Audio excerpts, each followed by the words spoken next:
and like what people think, and just like just Yep. flowing, just getting into kind of the flow state. Yeah. Yeah, exactly. And it's really hard to do. Like you've got to Yeah, be very centered in yourself in a specific way to yeah. be able to do that. It's I think it's a lot of judgment as well. It's like when do you do that?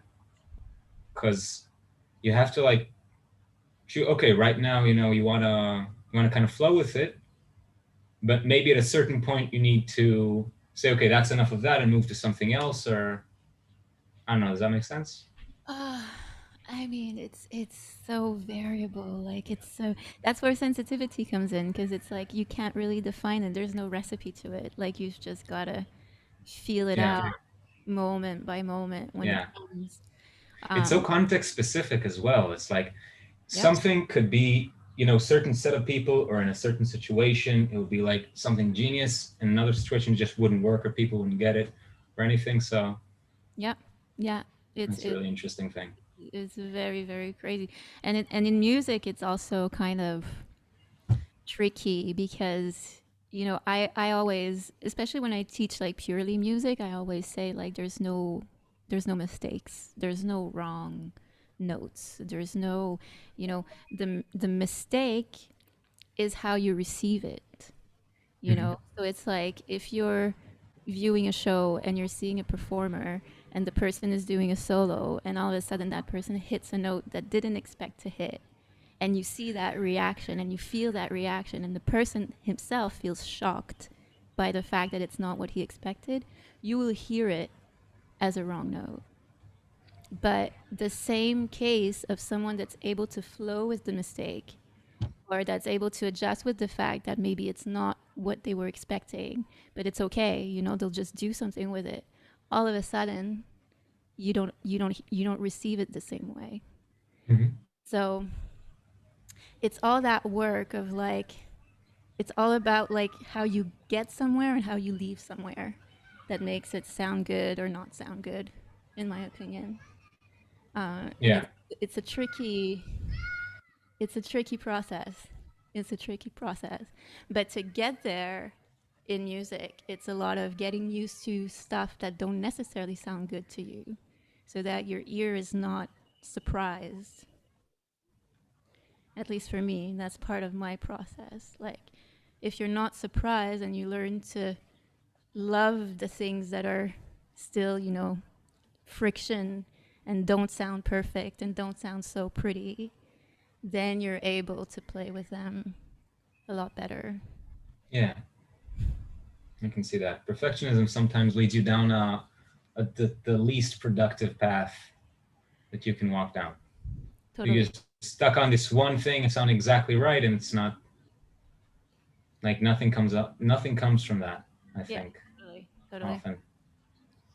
Mm. But I think as a beginner, one of the biggest things is like actually getting into a flow state, because like you're wrestling with maybe syntax in our case, or just with like making something that sort of sounds like what I want, or making something that doesn't sound completely terrible. So I think it's hard to get into the flow state in the beginning, and then you don't even get to those considerations. That's like Totally. above a level above. Totally. And with Sonic Pi, that's why I say a lot at the beginning. Like a lot of the times, musicians that don't have a background in coding will have a harder time starting out with Sonic. Really? because Yes. I, because I feel like I got the syntax more or less, like I can make stuff work, but musically that's like the barrier, that's like the glass ceiling, because you make something and it works more or less like you expect. Maybe you rounded some corners, but it just sounds like crap, to But be honest. yeah, but the thing is that sometimes it doesn't take much for it to go from sounding like crap to sounding good. Yeah, but that's the musical expertise. That's like where that comes in, I think. That's Not the reverb. necessarily. That's Yeah, yeah. I was thinking of that a while back, where just like there was something that I think in one of the sessions sounded like crap, and then someone put some reverb on it, and what? Wow, yeah, that's different. yeah. I Sometimes got to remember that. And I think Red said that once. Like, what if I said, what effect should I put? And he's like, reverb, always. Start with reverb. yeah, that is true. But also, like, why musicians have such a hard time is because they start with a very definite idea. They start with knowing what they want to do. and they want to just ask the computer to do it, which in live coding is not necessarily like the way to get into a flow state, because you're not dealing with like a DAW, like you're not dealing with a Yeah. regular production Yeah, of you don't have like a score, and you're kind of working Yeah. against the system to like get to your kind of standard exactly. Yeah, but as a sound programmer, I can structure. also very much identify with that. Like I'll try to, okay, let's do something. It doesn't have to. I don't even have to think that I want it to sound good. I just say, okay, what do I want to do? I want to do something, but it's usually pretty specific. And I can get hung up in like trying to make that specific thing, and the language doesn't really want to do it. Sonic Pi doesn't really want to do it, and I think the right thing to say is let's do something else. But maybe like getting to that, to the level of knowledge and a little bit of intuition, I think, like musical intuition. Okay, let's go this direction. I think that's something that's you got to kind of grab it. But the programming element is easier because you can start with an idea. You can start with an idea of a process. Yeah, You can yeah, start that's with a true. very simple algorithm that you're like, okay, I'm gonna try to sonify this and see what I can do with it. So you're not expecting a result. You're letting that door open for the system, the computer, to surprise you, and you're willing to work with that instead of having a very definite idea of Yeah, what you want it to sound like and then just getting frustrated over and over again because it's not exactly sounding the way that you want and you don't have the language to make it sound exactly the way that you want. So that's like in live coding, I think it's much more fun to start with a simple idea of a process and let yourself be surprised by what the computer gives you back, and work with that. This is where the cool interaction between the computer and the live coder is. It's an element yeah, of surprise, right? Yeah, and it extends beyond like just the known live coding environments like Sonic Pi and others. I kind of experienced a very similar thing when like working on this thing that was just supposed to be kind of visual and have some parts in it that light up based on some like mathematical expressions and some random stuff. And then I thought just like, oh, okay, how would this sound? And like through yeah, like a sound library on top of that, and suddenly it's like it becomes an instrument, and like unintentionally in a way. But it can be and like I didn't have any idea how it's gonna sound, but like just okay, we have this system, it's working in some way, so let's see what happens if this like somehow controls audio generation, and suddenly it's that. So it can be really fun. Yeah, that's the fun of it. That's the fun of it for me. Um, so I guess this is gonna be just us. It's like a private lesson. yeah Yeah, it's a private lesson. the private lesson slash like podcast setup slash maybe a Yeah, bit it's of true. workshop for the masses. Yeah, it feels Uh, like it. it is streaming out. Amazing. Amazing. So yeah, I think So it's an important discussion anyway that we're having. It's a good discussion to have.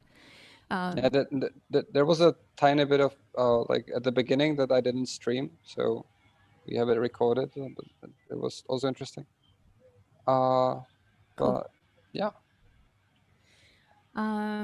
Okay, I wanted to add something. I lost my train of thought. sorry about Oh that. yeah, what I wanted to add, because you were saying, Jonathan, that you felt that it sounded like crap. So Hmm. I just want to tell you about like my process. Like usually, most of the time when I start coding an idea, it's gonna sound like shit. So most of the time it starts like this, and until you find that thing, there's always a turning point where you find that thing that you're like, oh, okay. Yeah, And the hard part sometimes is that, kind of keep the faith kind of thing and just work through until you get that little breakthrough moment where you find that little element that makes all yeah, the difference. And the more experience you get, like the more you live code, the more you realize that that moment will come. It always does come at hmm, some point if you keep at it.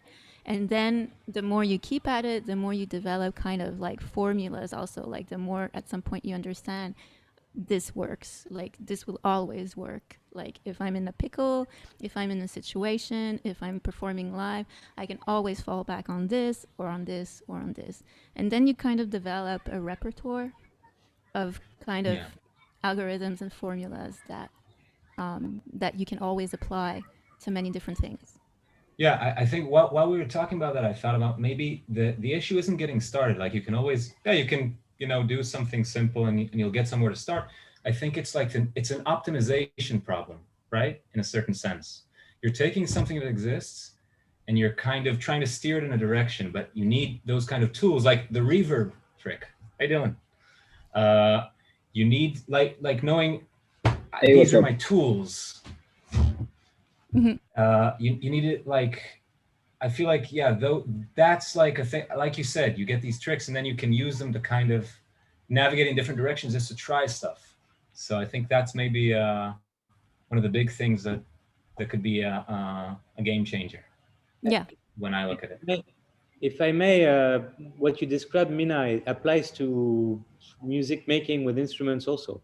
Oh yeah, I'm talking about music, but like where I'm Yeah. coming from is as a programmer that has very little music experience. Like I played trombone for a couple of years when I was 13. That's the extent, mostly in a little guitar maybe at some point, like my And music it experience. is more So obvious how much you sound like shit with an instrument for a long time until you until it finally clicks. it's more with instruments. It sounds more like shit. Yeah, it's less immediate. I can see that.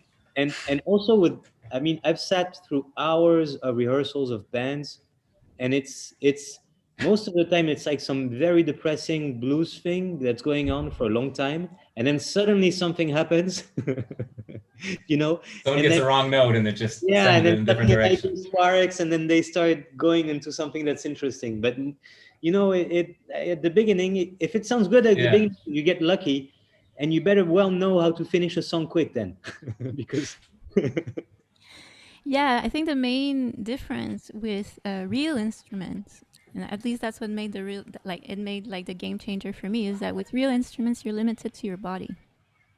And the body is a very slow learner. At least my body is a damn slow learner. Yeah, like when I studied classical piano in university and all this, and technique was always the thing that I It's could like never physical. play. You got to get Yeah, it in your I could hands. never play as fast as like the virtuosos. I could never play, like all the big like piano concertos like out there, and my hands are small. I couldn't play like all those big no, tense. no Rachmaninoff for No, you. exactly, no Rachmaninoff for me.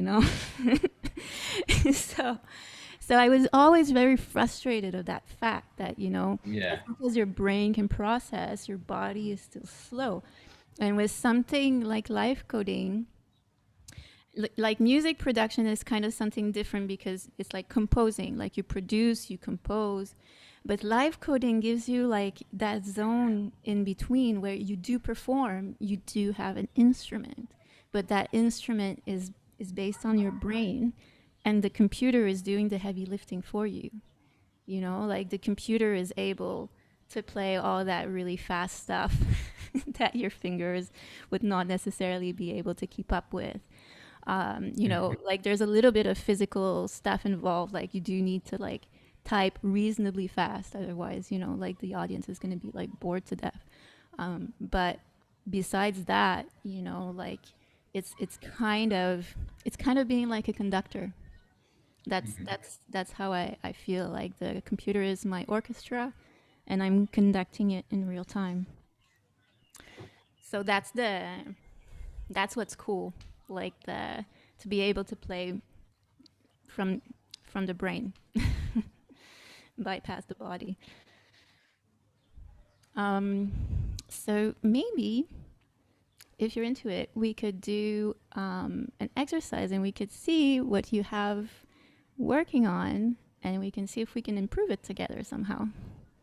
Sure. Why not? You want to share your screen? Yeah. Okay. I think I just got it like compiling a second before because I broke it like minutes before we started, and I was like, I better get this working. So hopefully, Errors are cool. We like Host, Eric. it's screen sharing is disabled. Oh, Dominic.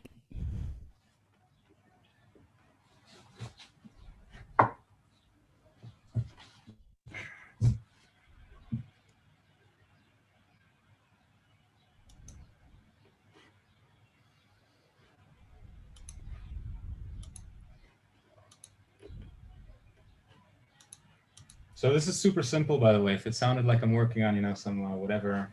It's okay. Okay. So I started like extracting functions and doing stuff, but basically I just wanted to start controlling. Like I saw the control function. I wanted Cool. to start sliding stuff around. Yeah. So this just randomly, it takes a node and it randomly slides it down. And then the next thing I was going to do is try to do it with like put a chaos variable and control how much it slides down by it. But Yeah. for now, Okay. So this is the Yeah. top. This is the top of your buffer. There's nothing before. no, this is the top. Okay. So put sticks, leave 1. Okay. Why are you? Okay. Why don't you? Okay. Why don't you take it from the top and explain to us exactly what your code is doing? Okay. So this is just a metronome. I found that when I used the live loop sync, it didn't work so well. So I was trying to use Q and sync more specifically. I don't know if I used it here in the end, but I did here just with, that was just testing stuff. This just plays a synth note every tick, every beat. This is something I was about to do. It's map range just because I wanted to kind of use a variable to control a range. I just put it in there to use later because I thought I was going to need it for this. This is what I try to do with control. So I'm just using the synth. I play a note. I set it slide, so how quickly it'll respond to like differences and stuff. And then just once every 4 notes, or 1 in 4 probabilistically, I slide it down from random, like either not at all if it's still 60, or down somewhere until 40. Play with its amplitude a bit and its pan. So that's just, and do it like every 2/3. Okay. And then, okay. Why do you have the function definition inside the loop? Oh, because what I wanted to do was something like this. Play note, like I wanted to give it a chaos variable. And by the chaos, I wanted it to slide down more or less. So I could start with like it going down really a lot and then make it like stabilize back to not sliding at all or something like that. So I wanted to do like play note 1, play note, how do I duplicate line? Play note like, 0, 9, or eventually get like to a loop where maybe it slides down, but I like play with how much it'll slide down or maybe the time or stuff like that. Right. Wow, it's cool. But still, I don't think that you would need to have the define function inside the loop. Like you could still... Oh, that was just for, well, I think it's also, I didn't really test this. This was like me testing it, but I know that the functions survive between live loop restarts.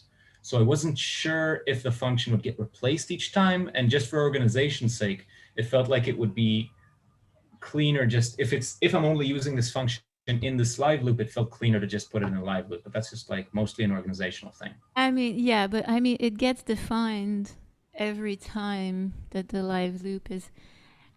to me, it's like not really good practice because like a function, you can even have it in a separate buffer and run it once and it's in memory. You can use it across buffer. You don't need to define it again. Yeah, but I'm kind of banking on I'm going to want to change it at some point. So I wanted, first of all, I wanted to make sure that it will change if I change it. So that's why I felt like maybe in live loop, because I wasn't sure if I put it outside the buffer, I wasn't sure if it would change. I want to change like something here in the slide or something, or the sleep. I think maybe I'd have to start and restart for it to change.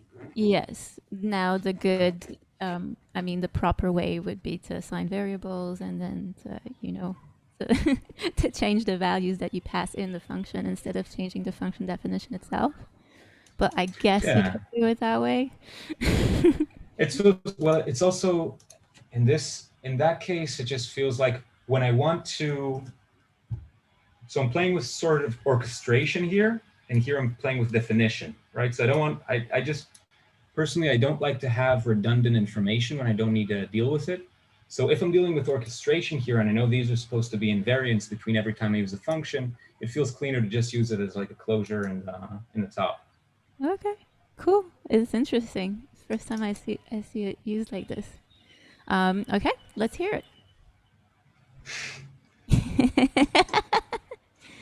Let's Okay. see. What did I break? The commas. Oh, yeah, commas. That doesn't work.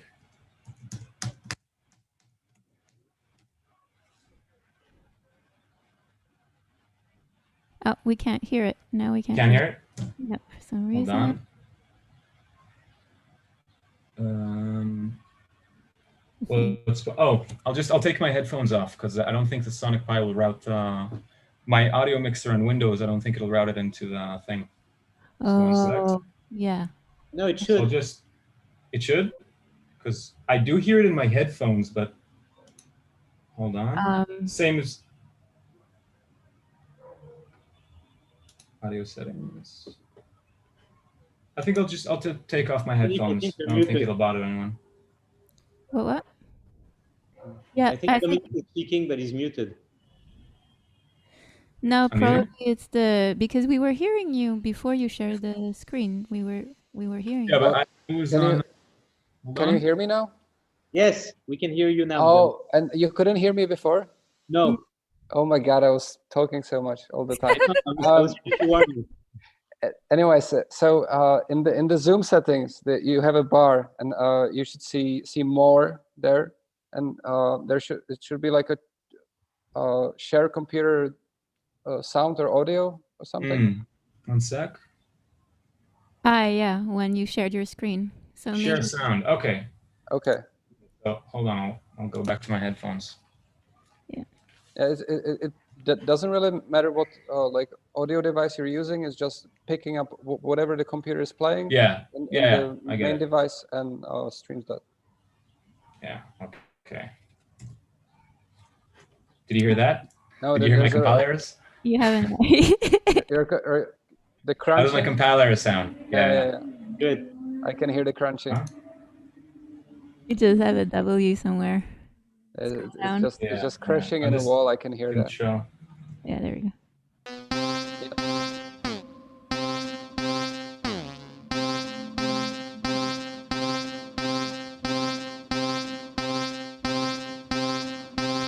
Oh, I got stuck there.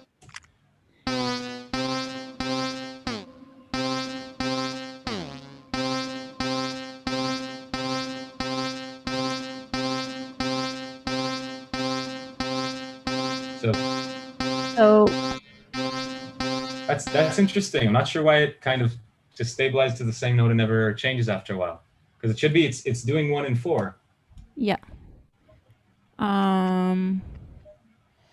It could be that the 1 and 4 like goes to 60 or something barely noticeable, but yeah. You can always log it. Let's like after your control X line, let's log X, see what X is. Oh, also, I think it prints anyway, doesn't it? Or the control doesn't print, only the play. No.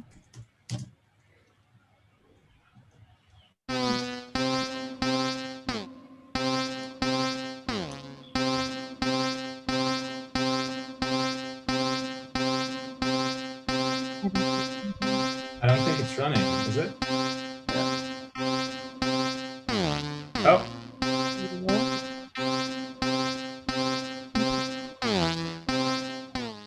Oh, it is running. It just you just had a really non-probable kind of. Because what you're doing, I think I understand what's happening. Well, so, yeah. I think it's just. There's only 25% chance that you're sliding, right? Yeah. Exactly. Yeah. Most of the I'm time- saying it's just it had like a really long plateau of not sliding for a while. Yeah, so if you change the one in value, yeah, exactly, then you're gonna have it slide more.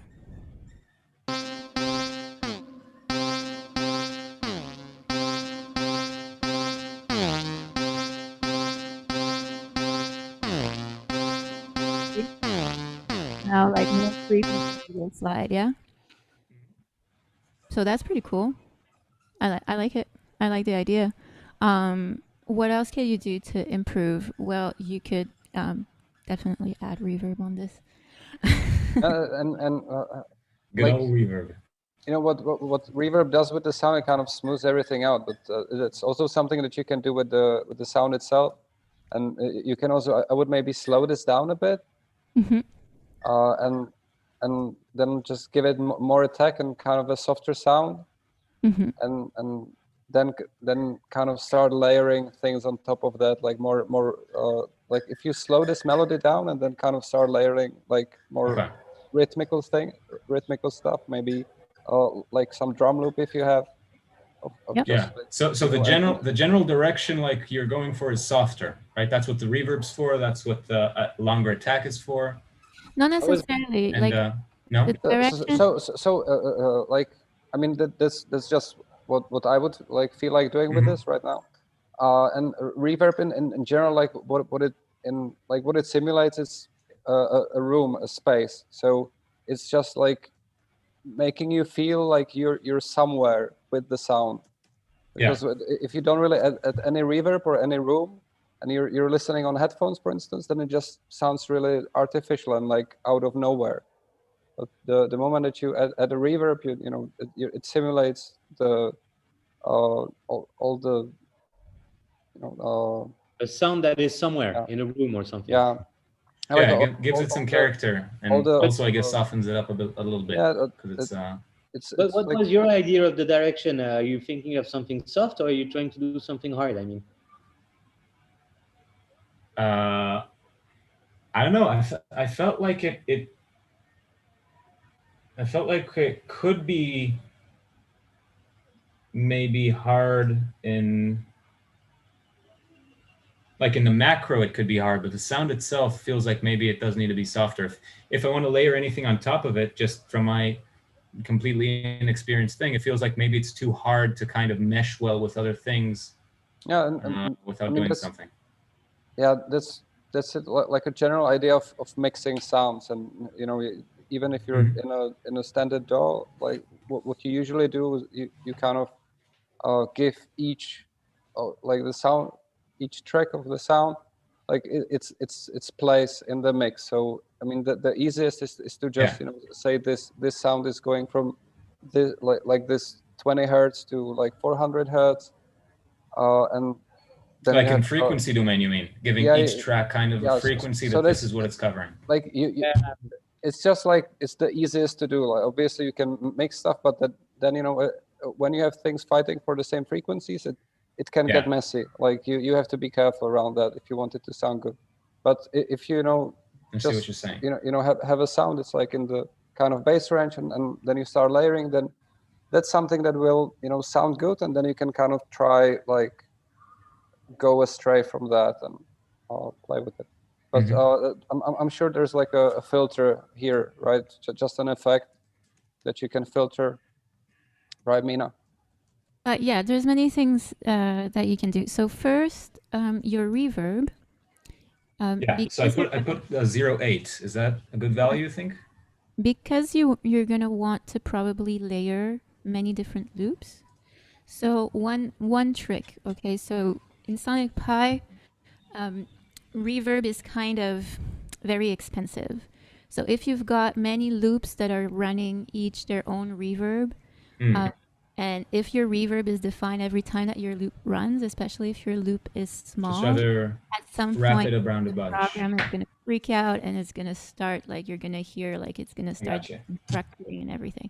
So yeah, you wrap it on the outside, and then you can have all your live loops that you want the reverb to be affected with, to be inside that wrapper, right? So, and then you're gonna need a well, I shouldn't tell you. Okay, I'm not gonna tell you mistakes. Just a sec. I'm gonna stop like micromanaging. פחות מתאים, אני בזום עכשיו. בסדר. Okay, so you're gonna close that live loop. Yeah.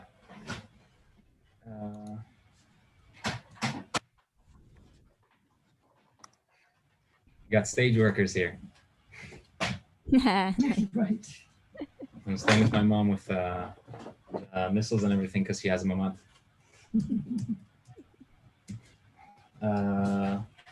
You're good. You just need another end. Yeah. Okay. Didn't I put it in the live loop? Nope, because you have an end for the effects. And yeah, you're right. And careful because I know that in. Oh, hold on. No, there is another end. It's just. Oh yeah, because you've put. Yeah, because of the So remember that with groupie to comment is a hash. Oh yeah. My bad. I think it's Python, right, that uses slashes. No, actually, Python's also a hashtag. It's C-like languages are slash. Okay, so that is good. So we've got our reverb. Then the other thing that you want to think about is just all that we've discussed, everything that that the guys said. It's about sound design. So it's about sculpting the sound, right? What? Sculpting? Sculpting. Okay. Like, carving out the sound in space. So it's to use like the whole space that you have, and carving out the sound in there. And one of the big things of sound design that makes it interesting is going to be movement. So if something stays frequency movement, like moving to different frequencies. Any kind of movement. It can be movement in the placement. It can be movement in the frequencies and the filters that you're using. Of course, movement in the pitch. Movement in the volume. Any kind of all the parameters that you've used, you can affect them in some way. From the moment to add movement in them will already change the whole story. You understand what I mean? So you can like add movement that will make it more aggressive. You can add movement that will make it more soft. It all depends after that of what you want. But movement is very much the key. So you can start by looking at your parameters. So for example, you're already affecting slide. So that's cool. Your function is already working on slide. That's what makes it interesting, right? That it's working on the slide. Then you can check like all the amp, pan, sustain, release. This can be affected in some way. Yeah. So you amp and pan right now, I am kind of using them when I slide. But when you're talking about like creating movement, are you talking about on that one note, on the one in node, or in general, like moving the entire? It can be kind of thing. Is both. It can be both. Also the sleep, like the spacing, the amount of time that you wait, right? For right now is static, but you can make that move as well. Like everything can be in some kind of movement. So I'm just curious, like, why did you sleep 2 divided by 3? I felt like I just didn't want to do kind of quarters. I wanted something a little more interesting, so I just picked, Okay. 2/3 seemed like a weird enough but standard enough thing. But what I said, like familiar enough and strange enough. But again, it's true, but we don't really hear that if we don't have the stability of something that is square. Yeah. Right? I have like one. I have one sample that's playing, or not sample. It's a synth. It's playing every note, but it's barely heard because it's just the ambience. Okay, you can also drag that inside the reverb. Yeah. Yeah, not drag, like copy paste. Figure of speech. Exactly. Okay. So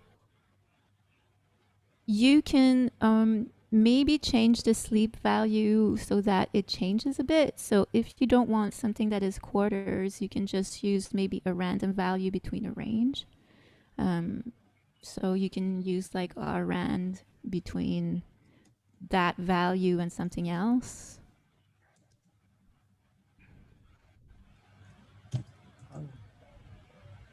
Sure.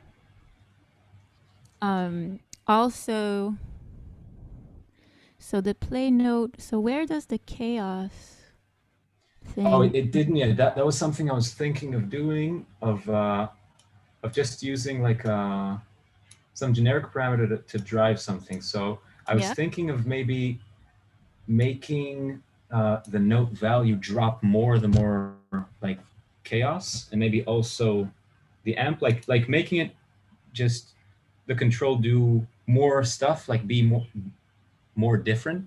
That's a way to put it. The more chaos I put. So that's something I didn't do yet, though. Right now, it's just ignoring it completely. Okay. So, well, let's see if we can maybe find a way to apply it. yeah. So, I think so. Chaos, I'm going to put it in from 40 to 1, from 0 to 1. I think that's why I put in the map range. I hope I did the math right here. So it'll be embarrassing if not. But I think it's, so I want to map 40 to 60 here. Range. Wait a second. Dylan, you raised your hand. Is there something you would like to ask? You're muted. Yeah, I have a question for just regarding the structure, but I think we can just address it after because you guys seem to be like in the middle of this. I don't want to. No, go for it. Get rid of this. Well, Jonathan. Yep. So I'm right at the beginning of my journey, learning the whole Sonic Pi. I think it's really cool, but when it comes to structure and how to set it up, so even earlier you mentioned that you should put the reverb outside of the live loop.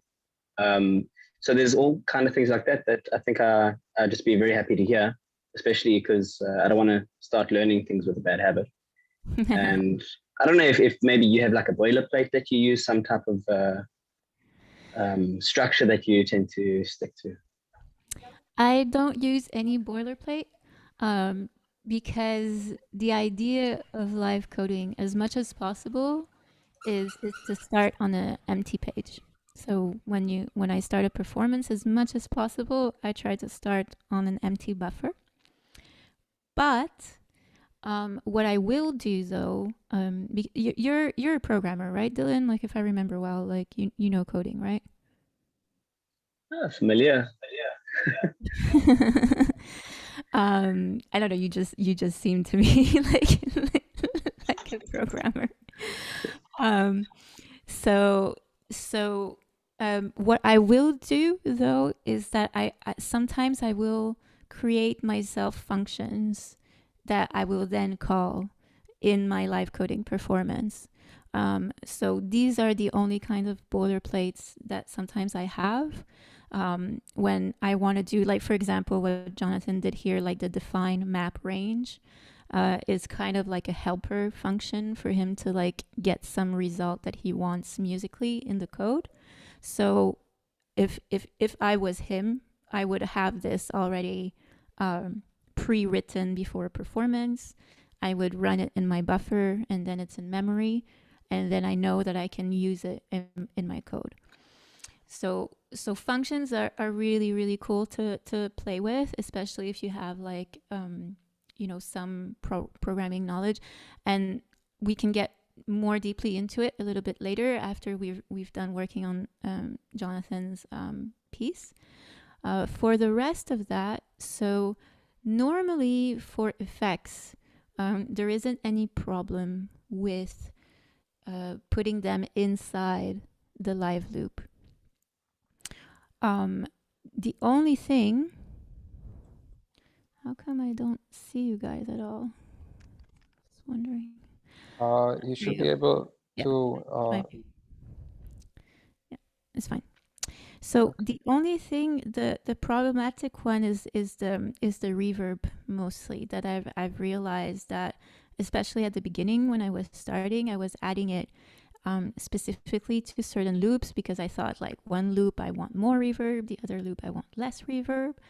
And then I realized that because it keeps rolling at every loop iteration, at sometimes, like, you can try it, you can like make yourself a buffer where you have like 3-4 live loops and put a reverb on each inside the live loop and see how long Sonic Pi runs. And at some point you'll see that it's going to start to freak out and the music is just going to break down. But that's kind of something that you kind of learn as you go. So that's a good trick to know, that if you're going to want to use reverb, to have it written outside the live loops.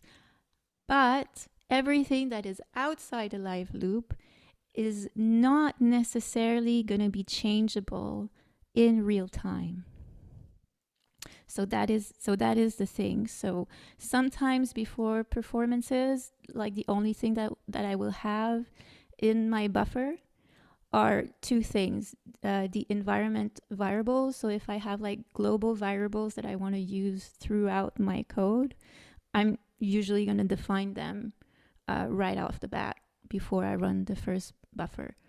And my reverb wrappers are going to be defined. And usually I have two reverb wrappers. I have one that is a higher amount of reverb, usually anywhere from 0.8 to sometimes 1, when I want to really like wash it out in reverb, because I like that. And I'll have another reverb wrapper that is usually between 0.4 to 0.6, and these are for my drums and percussions, because usually I don't want as much reverb on the percussive instruments. So, like, if I can just, maybe I'll share my screen for a second. Can I do that? Be really helpful. Thank you. Yep.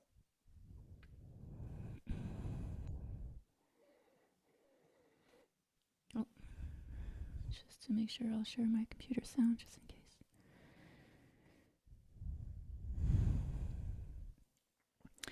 So if I wanna, that was just a test. So usually if I want, to start a performance, what I'll have will be something like a BPM, let's say 130. I'll have like, some variable here of something. And then I'll have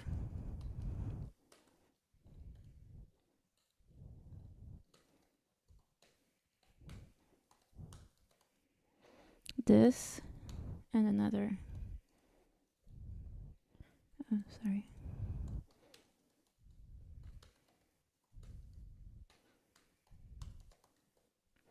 I'll have something like this. And this is where I start. Sometimes I'll have function definitions here. But sometimes the function definitions are going to be in a separate buffer altogether. Like, for example, do I have something like, for example, here. So here I have like variables. And here I have like a function definition. So these are definitions that I had in a separate buffer. Sometimes I will have it in the same buffer just for aesthetic reasons. Like, for example, here. So this function is called sit by the river, and it triggers a sample of water, and blow wind. And this is just for me to be able to say, it's kind of the poetic use of code, where I'm like saying something through the words, and it completes with the lyrics that I'm singing. So it's like it's an artistic choice, really, whether I have it in the buffer or not. Dominique is laughing. No, it's I mean, it's amazing. I love it. But yeah. Yeah, so it's it's a personal choice of like, but I think that's a really cool element of live coding also, is like we're dealing with words, right? So, and people, the performance is based on people seeing our screens. So we can go much deeper in the use of the words if we want to. So Do you that's mind going my, back to, sorry, yeah. No. in the previous buffer, you had reverb twice and you had two different settings. Could you just go over why there's two of them and where this would fit into the live loop? Again, sorry, I didn't hear you properly. Yeah, so why do you have the reverb effects coming in twice? Okay, so this is because here normally I'm gonna have all my melodic stuff here, all my live loops that are melodic stuff, and here I'll have like all my percussions, beats. That's why, because reverb kind of like gives a lot of space to sounds. So normally for percussions, I want the sound to be more crisp. Like I want the sound to be like more, crisp. Like I want the hits to be very clear. So I want less reverb. I still want really, Yeah, but a little but less. And then if you're for placing both everything, beats before the live loop, would these not be global variables? so that's the thing. So that's why I have them before everything, because because they're going to be outside of the live loop, from the moment that I run the buffer, these values, like I won't be able to change that. For example, it's not going to be changeable in real time. I also can't delete the reverb and expect it to disappear in real time. It would have to be inside the live loop for that. Does that make sense? Oh, okay. Sorry. So when you say now melodic stuff and percussions, you'd have each of those would be a live loop running. Inside. I would put. Okay, I get it now. Right. Okay. You got Yeah. two live loops running. Okay. I Yeah. thought the live loop would be after the second end. I get it now. No. Then you have like all your live loops here, and then I would have my live loop, Okay, cool. Thank you. Thank you for Yeah, talking. there could be more than two also, Dylan. Yeah. Maybe you got that, but it could be like as many live loops as you want. The with effects between the do and end, you can think of it like curly braces in other languages. That's like a scope. You can put whatever you want there, and it'll be like in that context of the effects, Got it. if that makes sense. Okay. Because also I've just started learning about cues. So each live loop would be queued onto they'd be syncing onto a queue, a global queue, right? Well, so that is the thing. So if you start like from the moment that you're not running the buffer, let's say like I'm coding like, some code here and same here.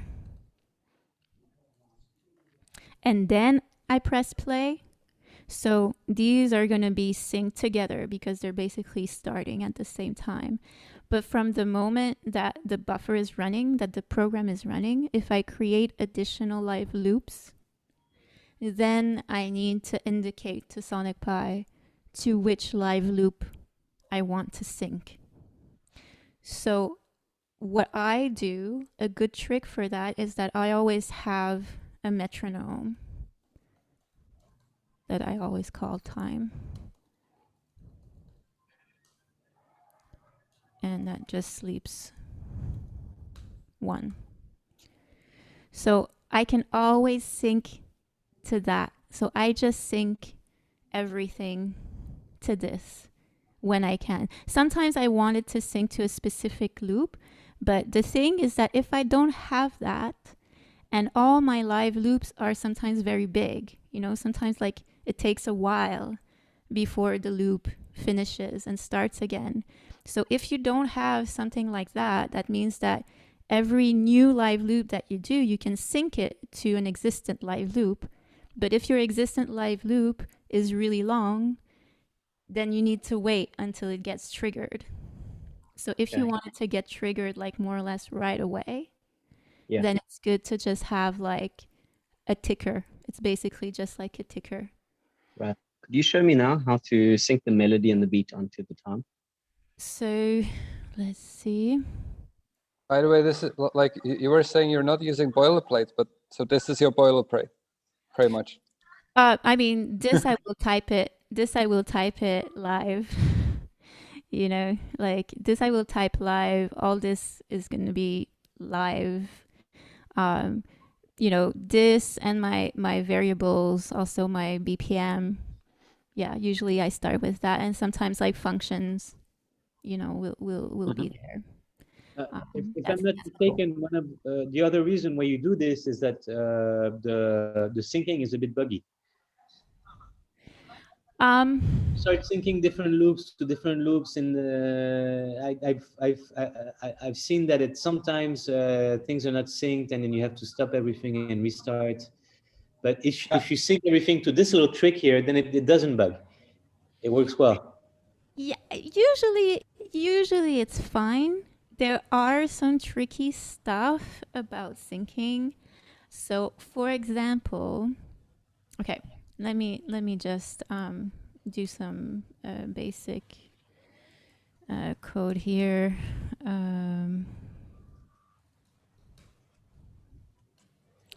Let's do here. I'm getting inspired by Jonathan's code.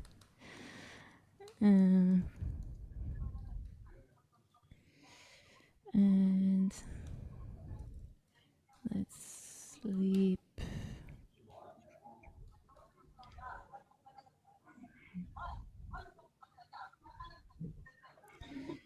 Okay. Okay, so let's start with that. Let's say like I don't have this, like this, I'm stopping this, right? Like, so this doesn't exist right now. So if I do that and this, I'm gonna sync. Well, I don't need to. I'm just gonna start it.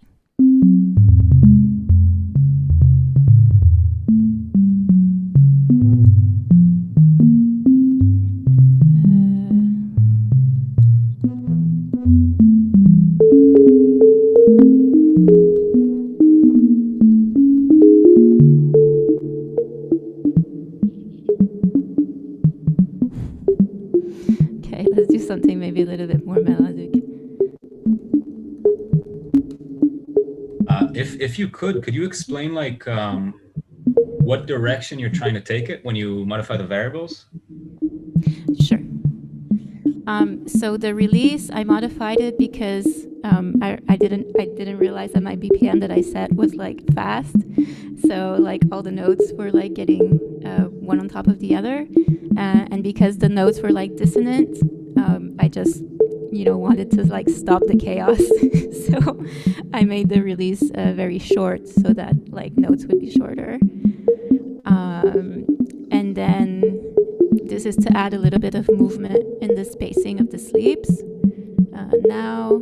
And this is to, take notes from a scale so that it sounds a little bit more melodic. Don't have to, but, just for... Oops.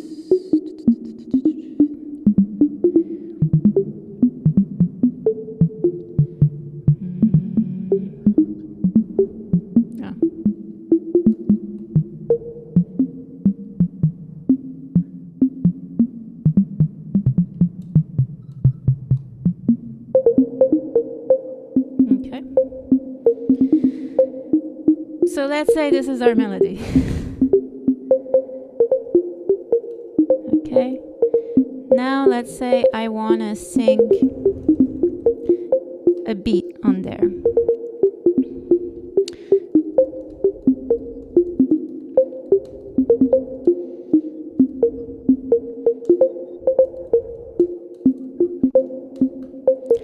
Okay, so let's say I just started like this. Okay, well now it worked, but let me stop it and try and do something that doesn't work.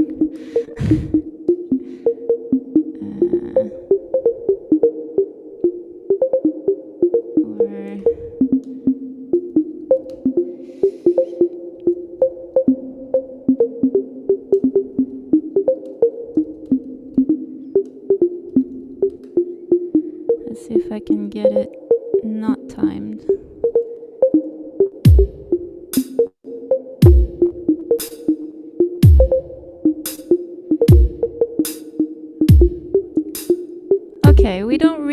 here that it's not time, but basically the idea that I'm trying to say is that we don't know right now if this is synced to this, because I'm not syncing it. I'm not syncing it to anything. I just ran it, and it's luck. You know, if I run it like timed well enough, it's gonna work. But if I run it like with an interval that is not working, then maybe it's not gonna work. So what I usually do to sync is to sync it here in the definition of the live loop itself. And then you can either sync it, I could sync it to the melody, or I can sync it to time. But if I sync it to the melody, so let's say, let me change this and let's make this loop much longer, okay? Because now this loop is really fast, but now let's make it much longer. And now I sync the beat to the melody. Oh, really? Just worked. Oh no. Let's say, maybe I was just lucky. Yeah. So see, now I'm running it, but I had to wait a little bit because the loop here is longer. So sometimes I don't want to wait, right? Sometimes I want it to start like right away. So for that, I would sync it to time. Okay? But let's say I mess up. Okay? And I say I want to sync it to time too. Because I think that I remembered that this is called time too, but actually it's called time. So now I'm trying to sync it to a live loop that doesn't exist. Okay? So let's say that happens, then I take it, I take the stop out and I try to run it. Not working. So the thing that is sometimes tricky is that if you try to sync a live loop to something that doesn't exist, even if you fix it after, it still won't run. So when that happens, so like I think this is what, like say I fix it, I think now it's not supposed to run. I think so. It's still waiting for that cue that's never going to come? Yeah, it's still waiting for that cue that's never going to come. See, I'm running it. Okay. It's not coming. So what you need to do when you fuck up, basically, and you're in performance, and this is what happens, you need to change, you need to stop it, you need to fix your mistake, and then you need to change the name of your live loop slightly. So then, because I changed the name of my live loop and now this loop exists, now it's going to work. Yeah. So and now you're not able to use the name beat anymore ever again until you restart Sonic Pi, or what's that about? Yeah. It's until you stop, no? I mean, as soon as you until you stop the program, because basically it just means like your live loop, the thread exists in memory, but it's just kind of lost in this black hole because you screwed up and you've tried to sync it to something that doesn't exist. So it just sank into oblivion. That's such a poetic way to talk about like human error. But you don't need to exit the Sonic Pi window, right? You just need to stop your program and restart it, and then it'll sort itself out. Yeah. You just need to press stop here. Yeah, and then once you restart it again, then it's fine. All right. One thing that I didn't really understand about this type of sync is it could really mean one of two things. It could mean the next time I run my program, sync this to the loop, or it could mean every iteration sync this to the loop. So I think it's the first one, right? From what we saw now. Yeah, it's the first one.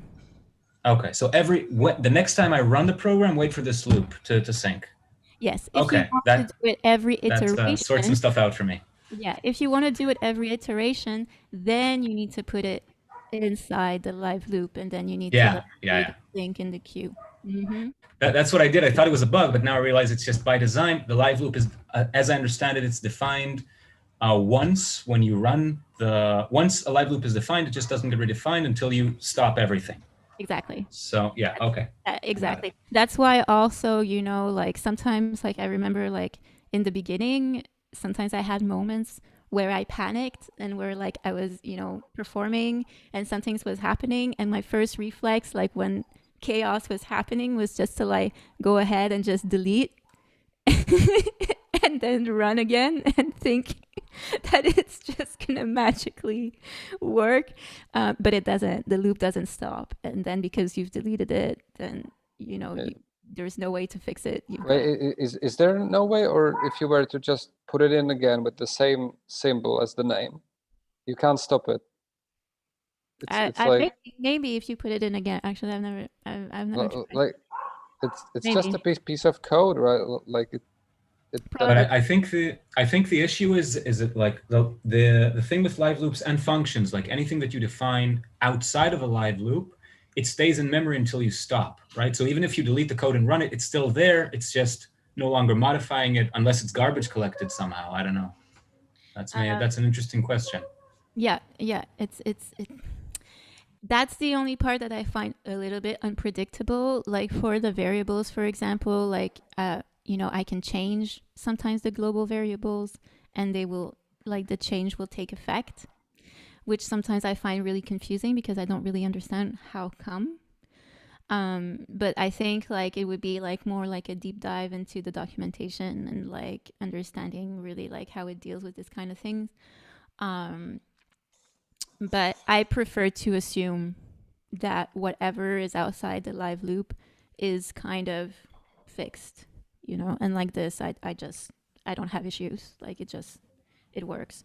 So if I want my functions to change in some way, like you did, so what I'll do is I prefer to have like more parameters and affect the parameters rather than affecting the function definition itself. Mm-hmm. And like the global variables, because you showed you have like the section array. So this is stuff that you don't change after the first time you run? No. No. But sometimes it works. For sometimes I can still affect it. I can have a value here. I don't know if I could. Let me see if I could find it somewhere in my files. Because you can have a global variable, but then inside your live loops, you can change the value of that variable. And so you can have it changed inside your live loop. Yeah, that makes sense, because in the live loop, it's going to run the code inside the live loop. So I guess maybe that's the difference. Like if you're trying to define something outside of the live loop, though, yeah, I'm not sure I understand the logic either, to be honest, when I'm thinking about it.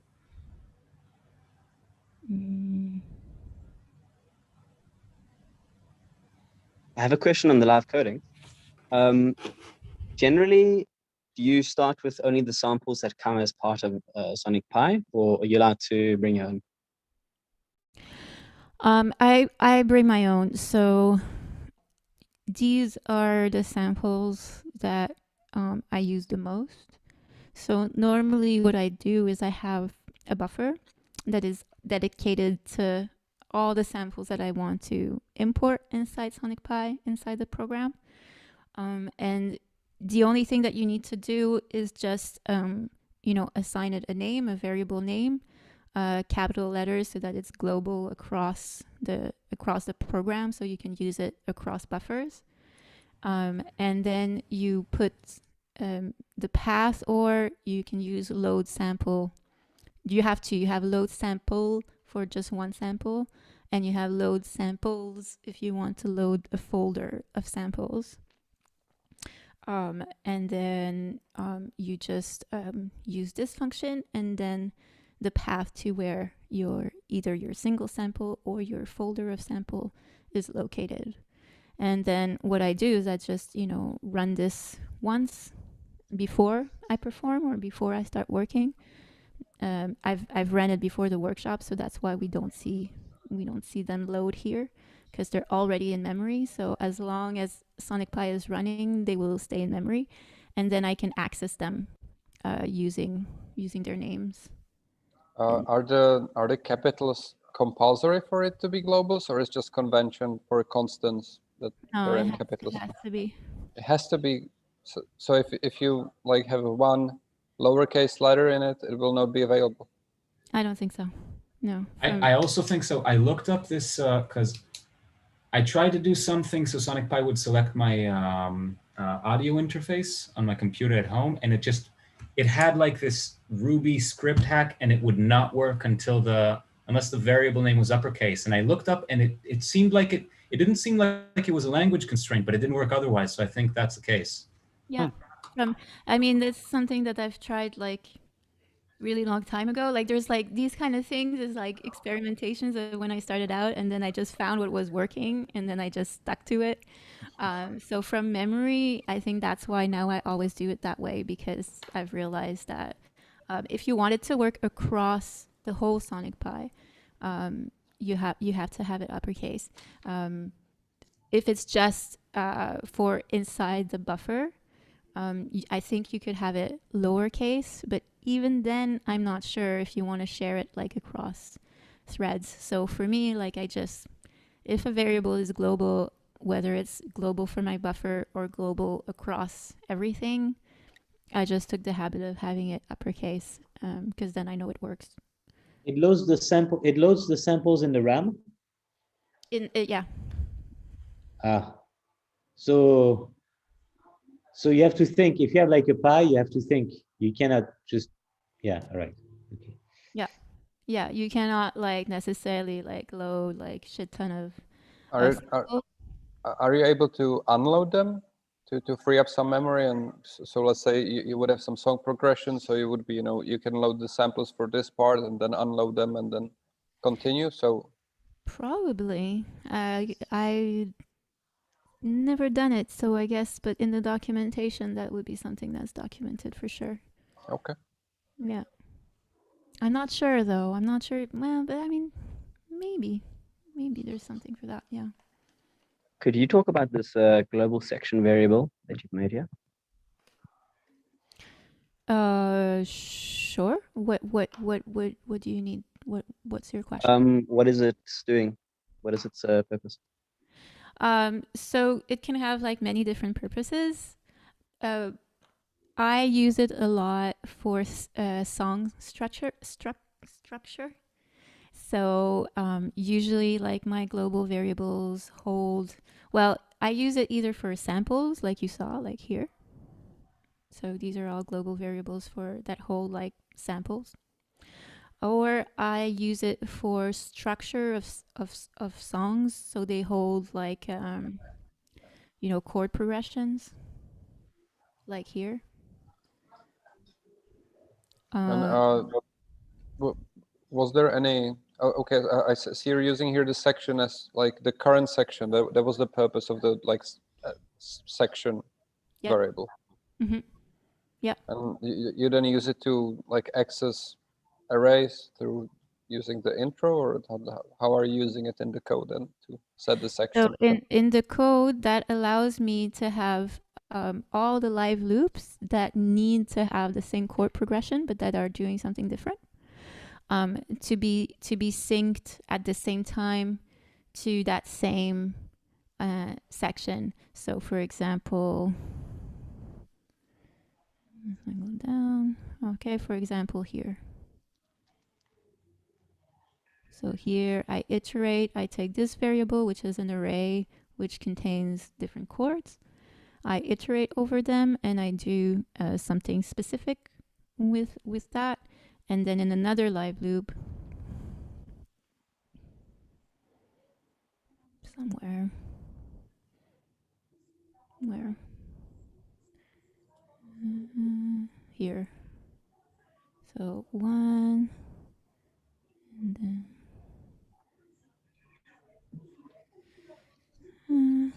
Where else? So here is it's basically like a note part, like a Yeah. sequence of notes or chords that all the instruments are gonna follow. Yeah. So you could So basically, it would allow me to have like another live loop that does something else melodically with those same chords. And because I have the section variable, I can just use it, and then I just have to change it once. And then I know that the changes are going to be synced across loops because all the loops are just looking at the same. And that change is gonna happen on the next run of the live loop, right? The moment it finishes, then it can see that there's a new array or new list in the section variable, and then it goes through that. Yeah, exactly. So you could use the same approach to even, let's say, mute like different instruments in different sections of the song. Yeah, there's no end to like what you can do with that idea. Like you can use it for like multiple purposes. You can synth presets. You can do synth presets. Yeah, you can do synth presets. You can do. I wanted to show you. Can you maybe just before you move, just like play a few seconds of the thing we were looking at right now? Yeah. And like do a change of the section if it works. If it doesn't, then yes. Let me just.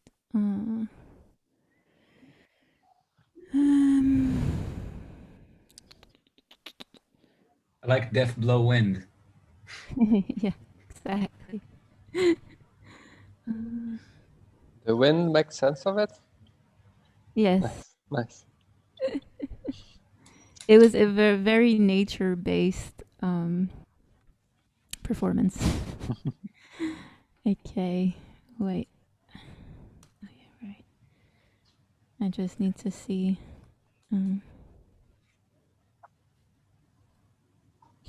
Stop everything. It's really poetic code.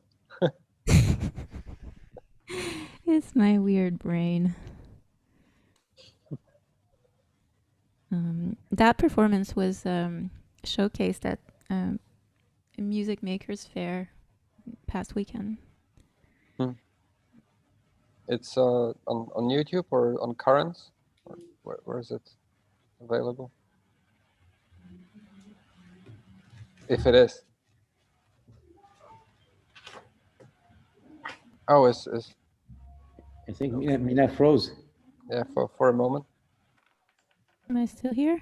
Yes, you are. She's just in a trance. She's in the zone. Calm down. You're still here. It's fine. Everything's okay. Okay, so let me see what this plays.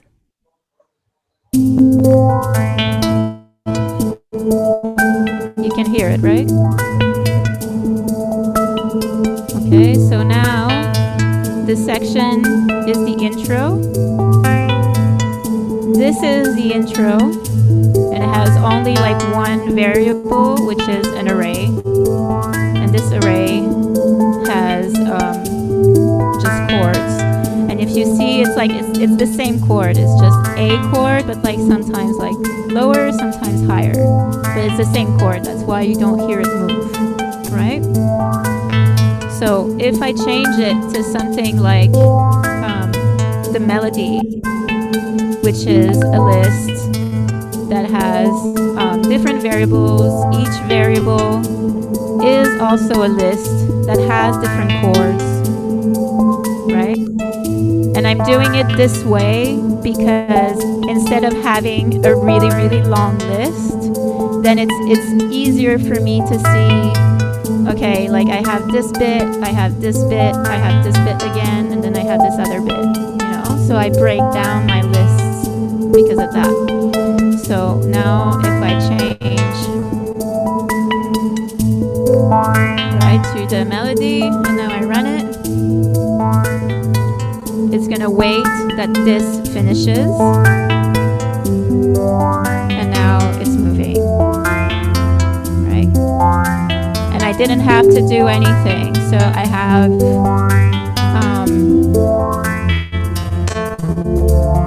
let's see what I this loop that is using it, which is using the plug synth.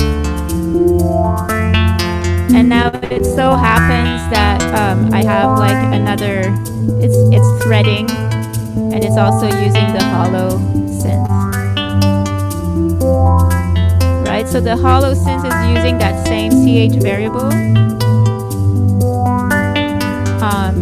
but I'm transposing it one octave down. And then I can use this one here if I start it.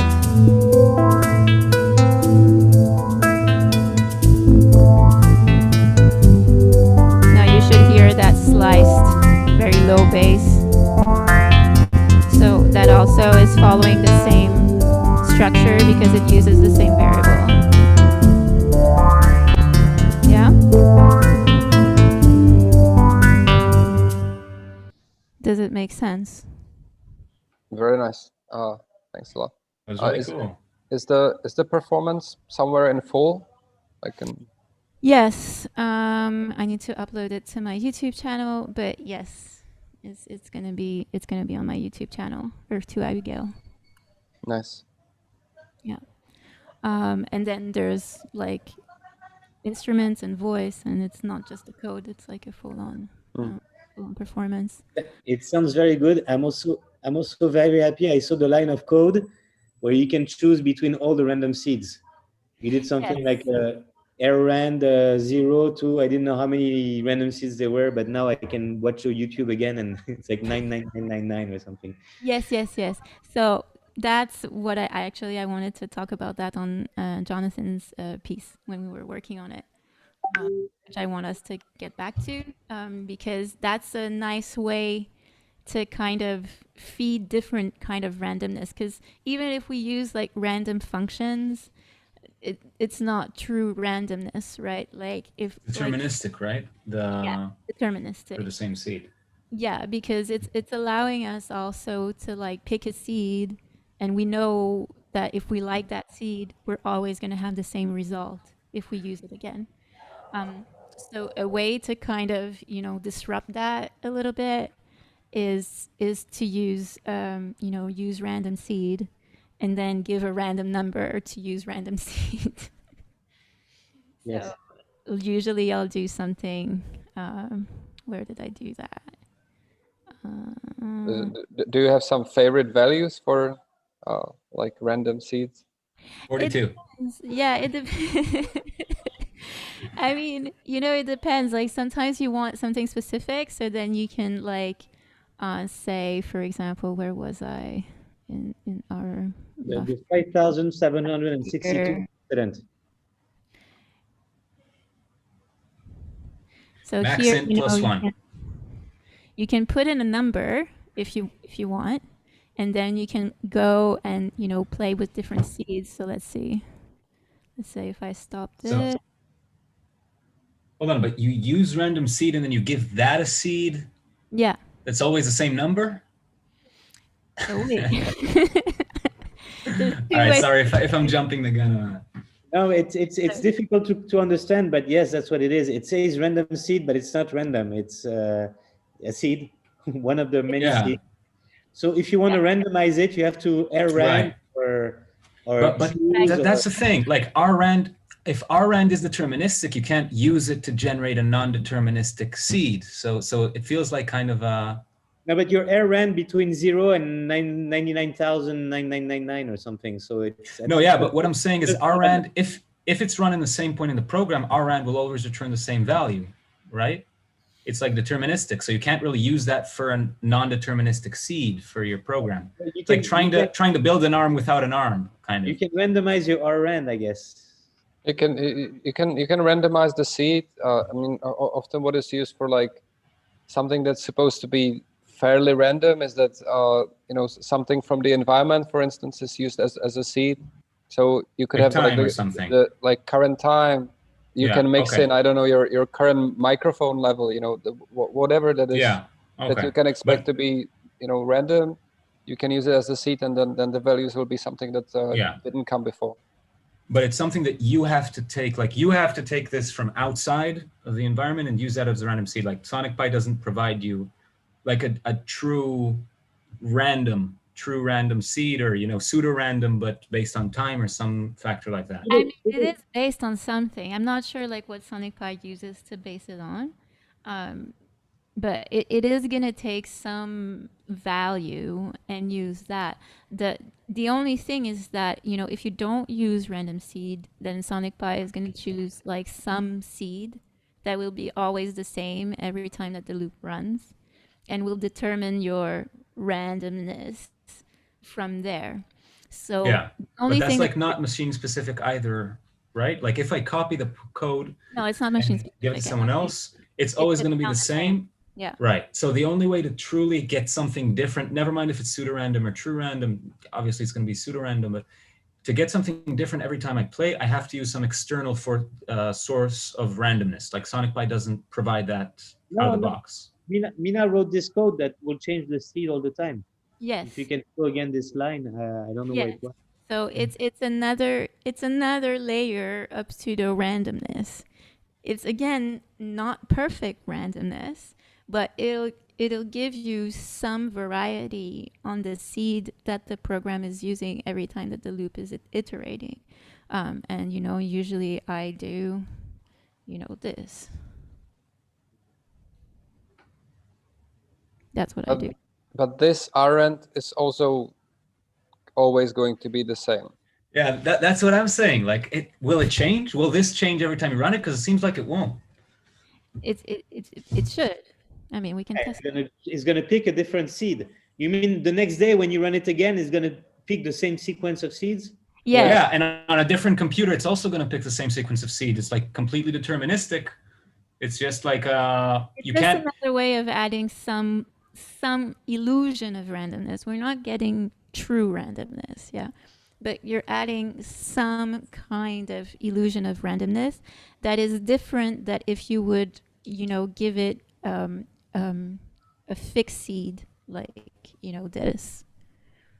And this could work because sometimes like you want a specific sound. So sometimes like you'll use randomness in your code and then you'll play with the seed until you find like a combination that you really like. And then you can even like, save the seeds that you really like to play between them. But sometimes you want to have a bit more of illusion of randomness.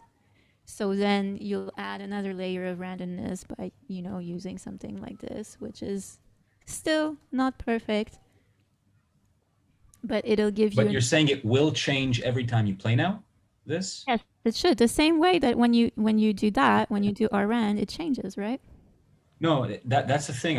It changes only the next, like while you're playing, it'll change the next iteration. But from the start, when you start playing, it'll always, the first time it runs, it'll always return the same value, right? That's what I understood from the documentation. Yes, it would always return the same value, but like. So this is like mixing it up, but you're still going to get the same sequence in the end.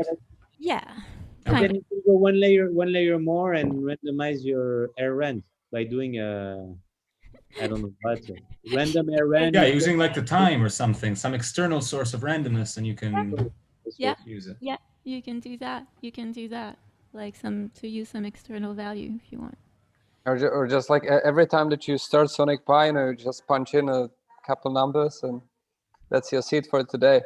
Yeah. I heard that referred to as Beethoven's algorithm. Mash the keyboard. I mean, it's kind of cool. I wanted to. Yes. Go. No, go for it. I was gonna say I don't know where we're at, but I have questions about in-threads. Okay. Yep. But maybe if you wanted to talk about something else first, let's do that, and I have my question later. I wanted to talk a little bit more about functions. If it's something that you guys are interested, I wanted to show you an example of something I did. Let me see where I'm going to put it.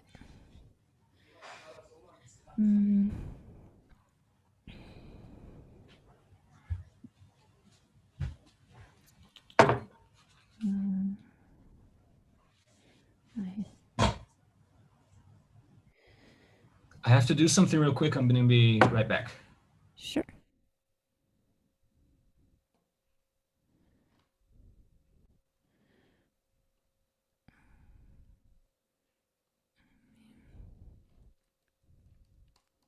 Okay.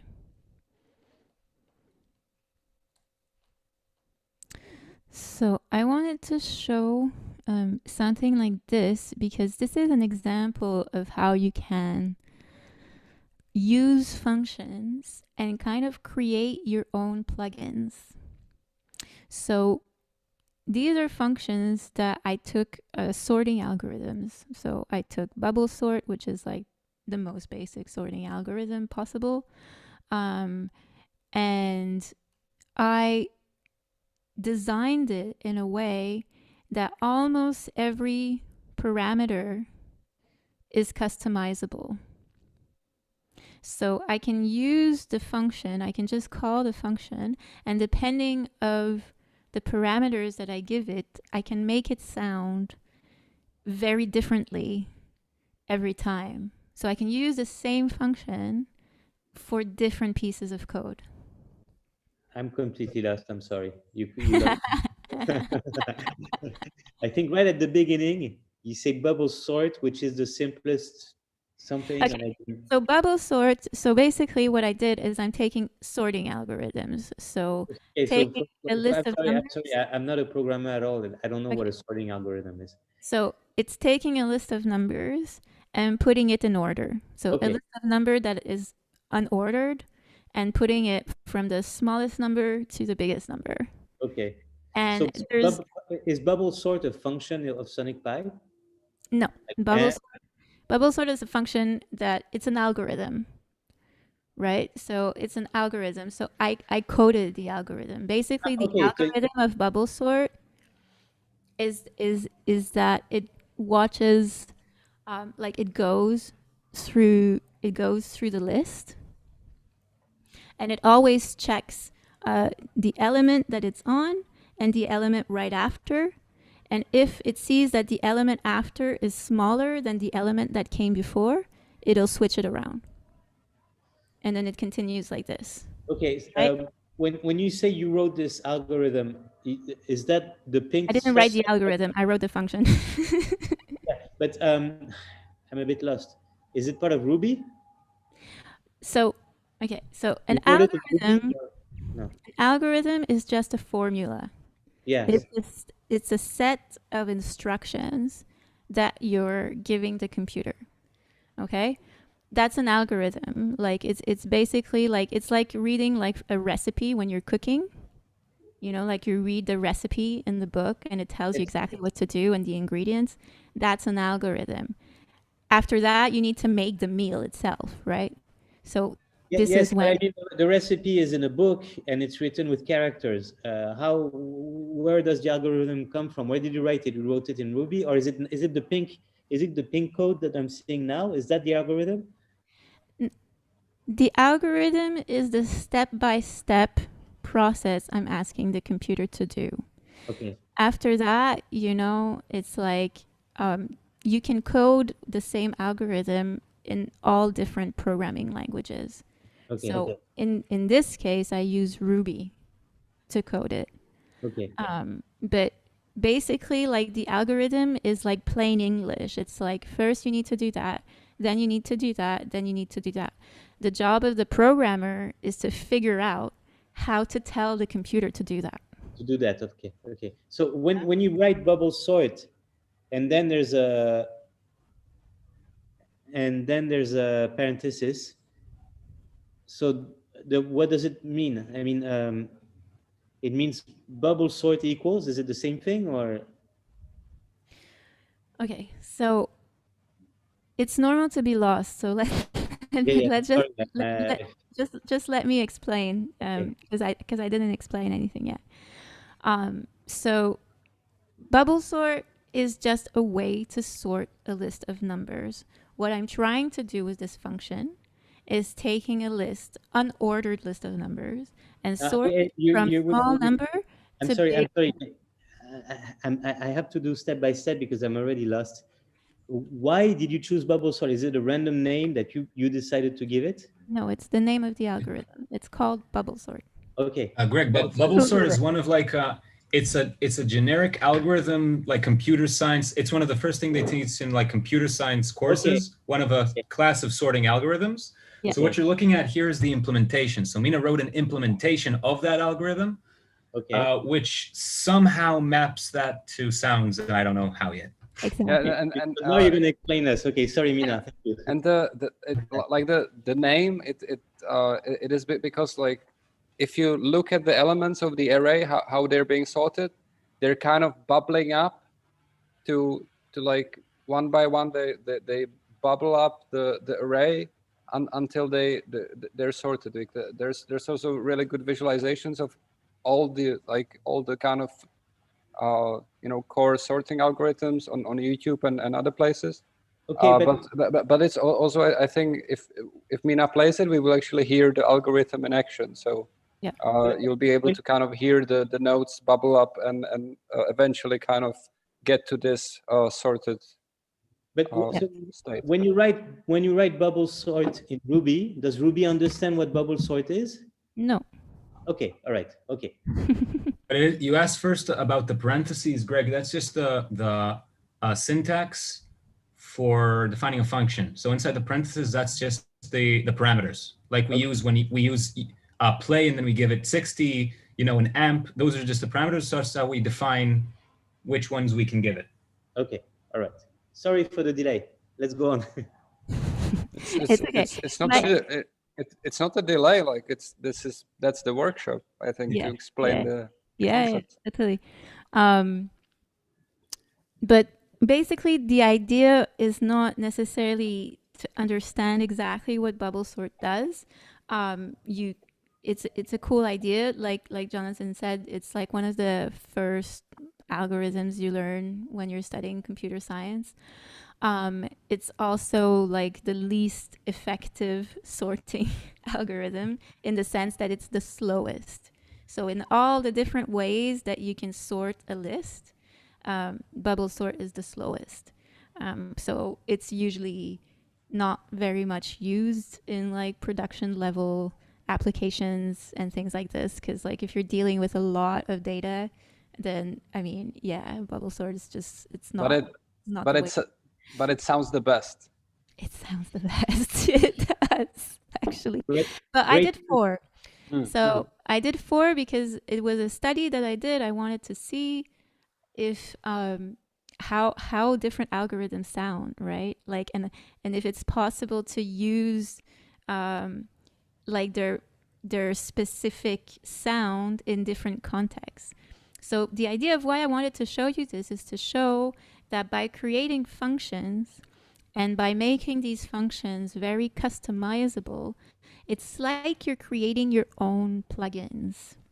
And then these plugins can be used in different contexts. Like you can use it in different kinds of performances, different kinds of music pieces. And because they're so customizable, they won't necessarily sound the same. You can give them different lists of notes, different synths, different volumes, different everything, and use them as you want. So I wanted just to show that because of the project of Jonathan that we were looking at the beginning of the workshop. So here I'm just creating a function, and in Ruby you can have name parameters. So these are the names of the parameters. It's like the same. This is why, like play, and then we have all the name parameters here. So basically this is what, is happening under the hood. Under the hood, there's a function called play that has all its parameters here with the default values passed into it, etc., etc. So yeah, that's the only thing that I wanted to show you, that it's possible to use functions in a really, really kind of elaborate way to kind of help you create pieces of music.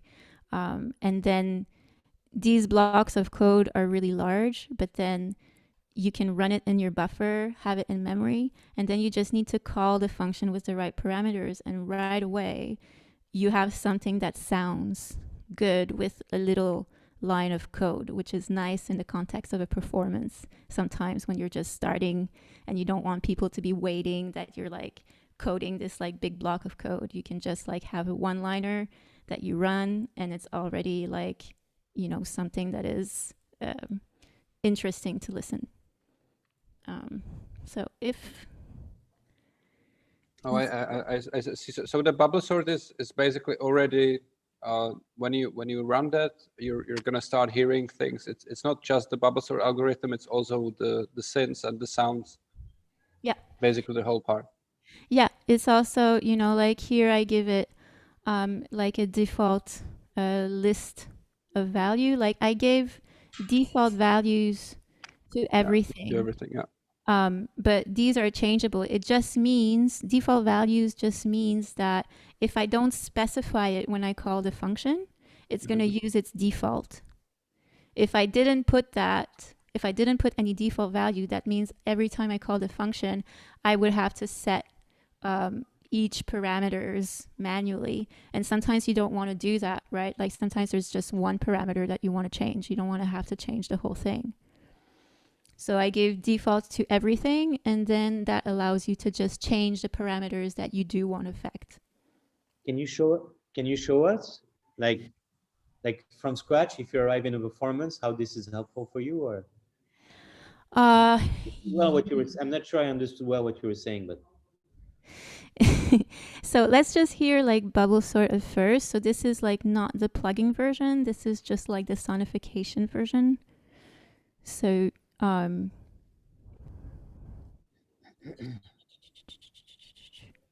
so here, for example, this is my function. It takes an array. Here I don't have all the name parameters. Everything is coded inside the function because it was for a tutorial that I did. And here I'm just calling that function and giving it an array. And my array is here. Okay, it's a list of notes. It's a list of numbers. And basically numbers are MIDI values, right? So like numbers in Sonic Pi are frequencies, pitches. So what I did is I just like printed out, you know, according to a scale, I printed out the MIDI value kind of in an unordered way and generated this list, which is not sorted. Okay, so now if I play it, I don't remember how it sounds actually.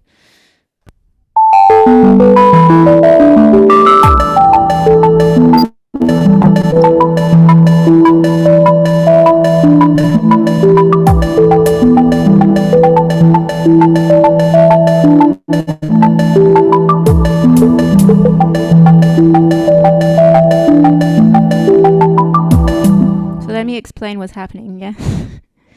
First, I'm going to slow it down a little bit. So at first, what you're hearing, it's going to play the list. Let me go through here. It's just going to play all the list. Then this is the algorithm. So you're going to hear the notes bubbling, but you're going to hear also kind of like that note that is repeating is the note that the computer is looking at now. It's the note that it's trying to sort at that moment. Okay? And then if the note got swapped, you're going to hear that beep, that blip sound. And then every time that the loop starts, you have the drum. Okay. So it's something like this. So it's going to run for a little while, but at the end of it, you should hear that the whole list is sorted. So let me try to run this again. It takes a couple of minutes. That's the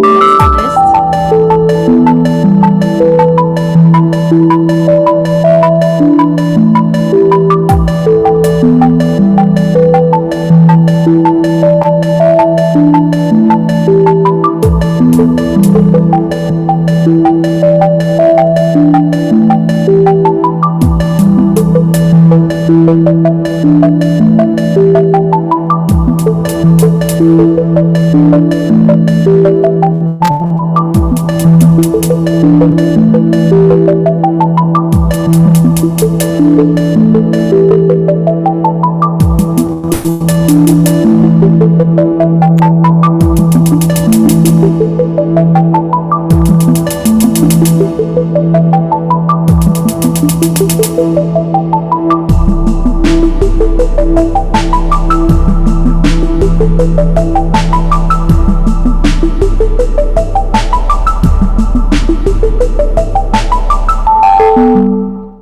So now we just did one full one. That was so cool.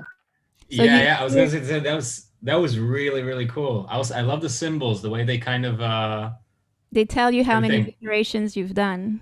That's when you do an iteration, you count how many correctly placed numbers you have. Yeah.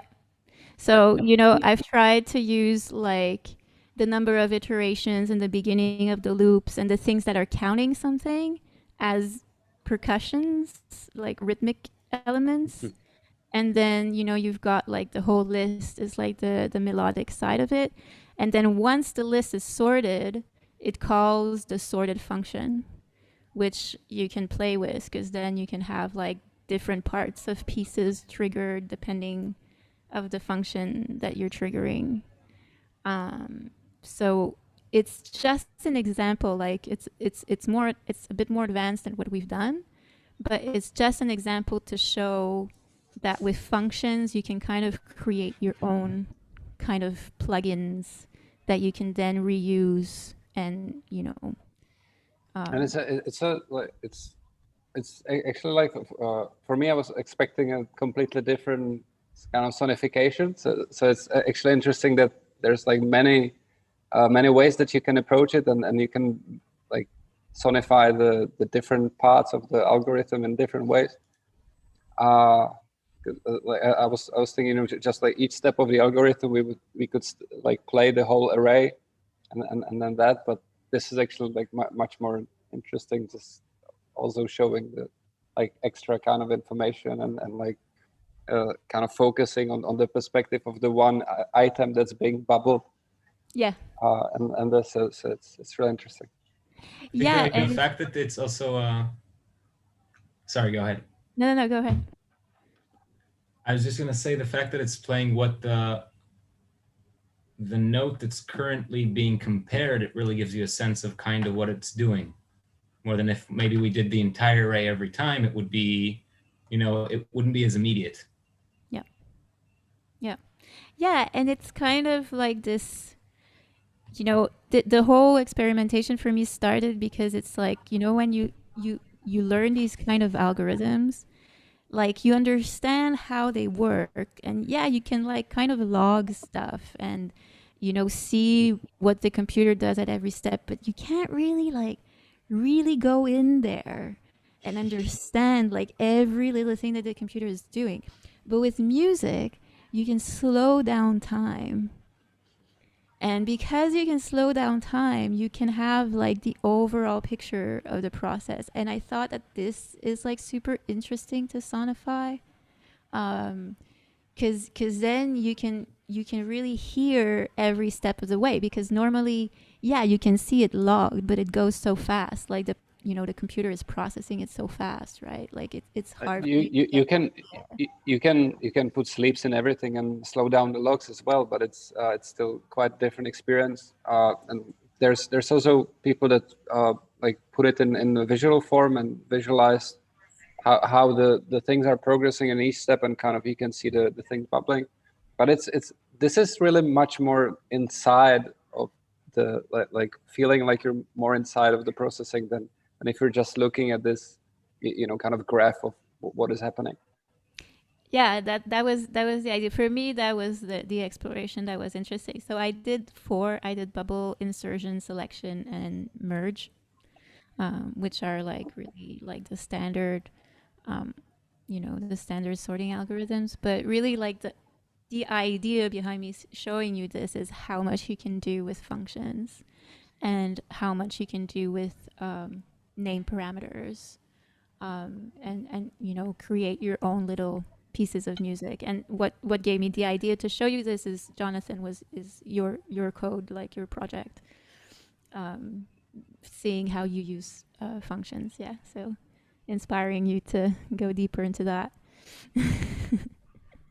Yeah, one thing just that came to mind during that sounds like a great intro, because if you play the loop after it's sorted, it's gonna just create this kind of more normal, more standard thing. So maybe that could be a cool intro, and then just play it on a sorted array and build stuff on top of that.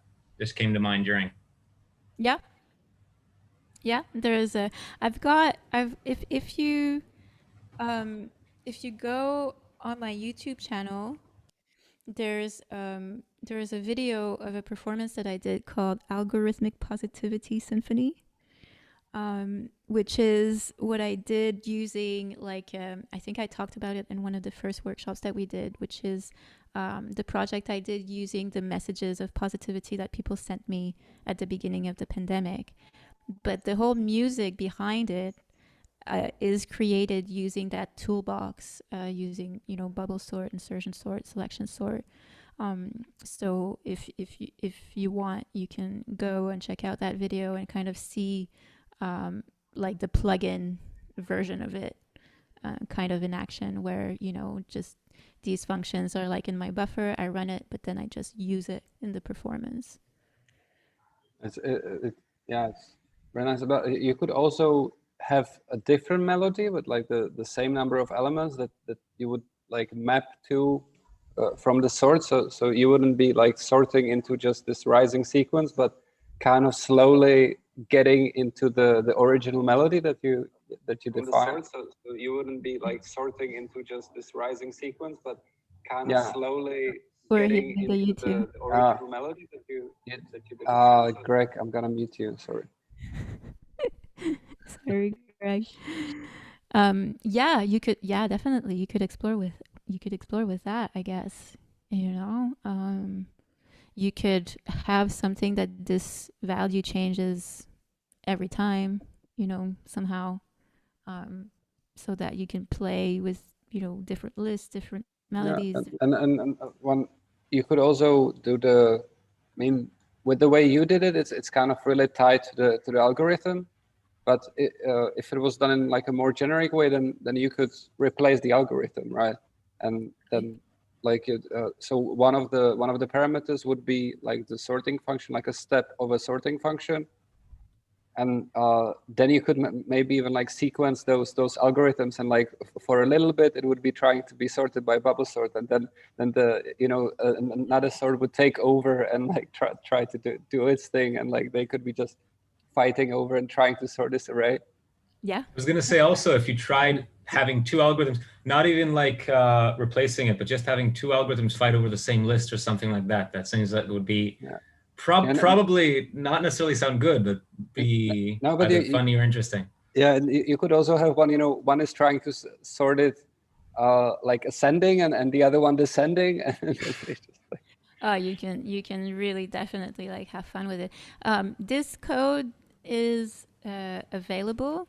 So the tutorial version is available if you go on my website and you subscribe to my mailing list. So then you get like the PDF with like all the sorting algorithm tutorials and code snippets. And then the toolbox version is available on my GitHub. So if you look Earth to Abigail on GitHub, you should have something that's like algorithmic toolbox or something like this. And in there you'll have like this version, which is like all the helpers functions, and the more toolbox version that is customizable that you can use, and go for it, like have fun with it, like change it to whatever. Play around with it. Yeah, so that's for that. And then maybe we finish with Greg, you had a question about in-thread.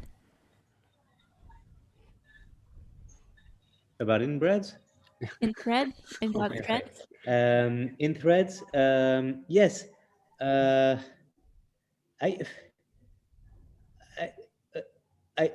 don't seem to quite get the... There's like a... Okay, first question, sorry. Sure. are they related to the number of tracks on the virtual mixer of Sonic Pi? Like a live loop would be a track. A thread. So the thread inside of live loop stays on the same stereo track, I would say, or is it a different track in the Sonic Pi mixer? It's kind of each synth is its own sound, right? So the live loop and the in thread, it's more about just the sequencing and timing, and the threads have like in themselves nothing really to do with audio. It's just the scheduling and like what runs on the processor, and then they trigger. I'm trying to find the real point in them, because it adds this sort of like tricky math that you have to do to figure out your rhythm. You have to do the sleep depending on the other one, and there's a general sleep and blah blah blah and blah blah blah. And I guess I get my head around it after a while, but it sounds pretty counterintuitive, as opposed to just doing another thread and I mean, doing another live loop and just choosing the sleep value that you want. It's Totally. At first it seems to me easier to just do like 4 different live loops to do a drum kit, and then just put the sleep values that I want, not having to worry about what the other sleep value was, and etc etc. It is easier. The problem with that can come with syncing. So depending of, if you want to change these live loop, like if you want to change your drum beat as it goes, then yeah, probably like you can do that across loops, but you might have a little bit the same kind of syncing issue where you're changing value. One of your live loops is longer, then the other live loop is shorter, and then this live loop is not, changing exactly when you want it to change because it's not synced to the la la la la la. So it can get a little bit messy if you do it that way, but you definitely can. And it is sometimes easier for very basic things. But also, in thread can be cool when it breaks. So, like the idea that for your threads to work as expected, yes, they need to be the same length. For example, here, let's say I'm threading this. By the way, live loop is just in thread with a loop inside, right? Or the other way around? Yeah, it's just a separate thread. That's like running a loop. So if you do in thread, give it a name and put a loop inside it, that's basically the same as a live loop, isn't it? I read the tutorial a little bit, maybe I'm getting it mixed up. I mean, the proper way, the way it's designed to be used is kind of to create a thread inside another thread, because this is already a thread, right? And it's kind of a way to create another parallel thread inside of that thread. So, if I have like,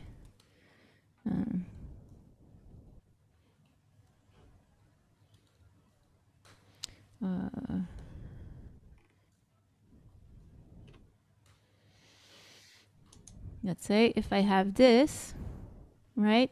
So there's one thread that is this and this. And then this is a separate thread running in parallel with that thread.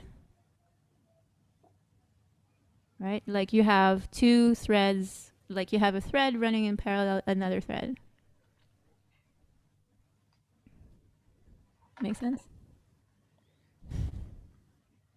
I think like the more you use it, the more you kind of get the feel for what is actually happening, right?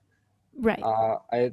I was also wondering about one thing. If you don't want to do a loop and you just want to do like a sequence of something that is like one off, can you do that, or is it difficult in Sonic Pi? What do you mean? If you don't want to Well, you could put a stop at the end of a live loop if you want to really hack it. No, And you you want it just to be able to change it afterwards. you don't do a live loop. You do play. Yeah. 61 rest, blah blah blah. It's gonna run once and then it never run again. Yeah. Yeah, but then if you run it again, it'll run every time you restart, right? So that it depends on if that's what you want. Yeah, exactly. So for Okay, example, if I go, so it's just like putting it outside of the live loop, and that means that it will play like the moment that I press like the evaluate, then it's going to start the sequence. Well, unless you put some sleep before, but yes. Yeah, and if I like, let's say I want to have this one-off sequence, but sync it to the metronome or to another live loop, but have it play only once. It's like just some quick melody or something, but I want it to be on beat. Well, you could put it in a live loop, do something, and then do stop, I think. Okay. And then it would just kill the live loop whenever it's done. But then if you restart, if you do Alt-R again, I don't think it'll run again because live loop stopped. So I think that's a trade-off. I'm not sure exactly which behavior you're going for. Okay. No, but you're gonna be synced. You're gonna be synced anyway, because the metronome. I mean, the tempo is general. yeah. Only if you sync the other live loop, though. The tempo, yes, like the speed is gonna play and it's gonna be synced, but the starting point of it is going to be depending on when I actually hit the button, right? Like just live loops are independent of each other unless you sync them. Yes, exactly. Live loops are Yeah, independent there's unless just loops that you add once you started. But if your program is pre-written and then you start, everything is gonna be in sync. Yes. yes, exactly. You- So they're for not- example, like this is yeah. an example that is inside Sonic Pi in the examples tab, coded by Robin. So he coded a famous Bach minuet that everyone knows, and it's a full piece. So it's not intended to be modified as you go. It's coded to just press play and to play. So there's no live loops in there, right?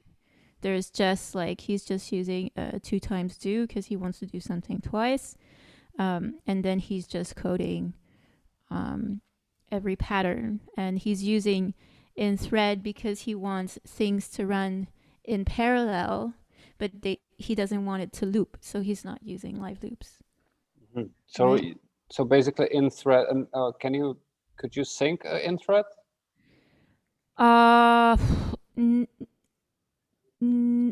Not. It's not designed for this because Okay. if I think you can, can't you, with sync and queue? If you just use sync and it's queue? inside, but then it's not. Yeah. It's not a functionality of in thread. It's a functionality of the live loop. The But live if loop. you're not using it inside a live loop, the functionality of in thread is just Okay. create a parallel thread. And if you're not using it inside a live loop, you can't change it, right? So it's gonna be synced with everything because everything is gonna start at the same time. So yeah, it's gonna be synced. So here it's basically allowing you to do chords. Yeah, it's allowing you to have different sections running at the same time. Yeah, like some polyphonic kind of. So here he has, one thread for the left hand and one thread for the right hand, for example. So if we play this, you'll hear the piece.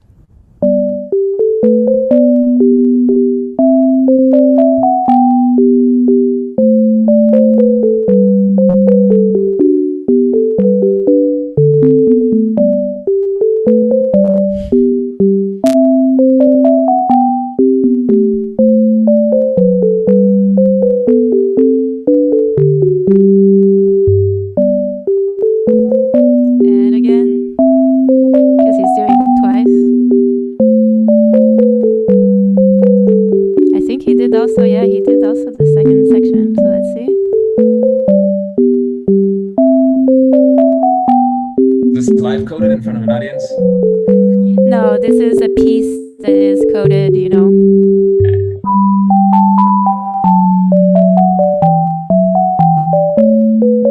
It's pretty amazing, when you think that you can code Bach.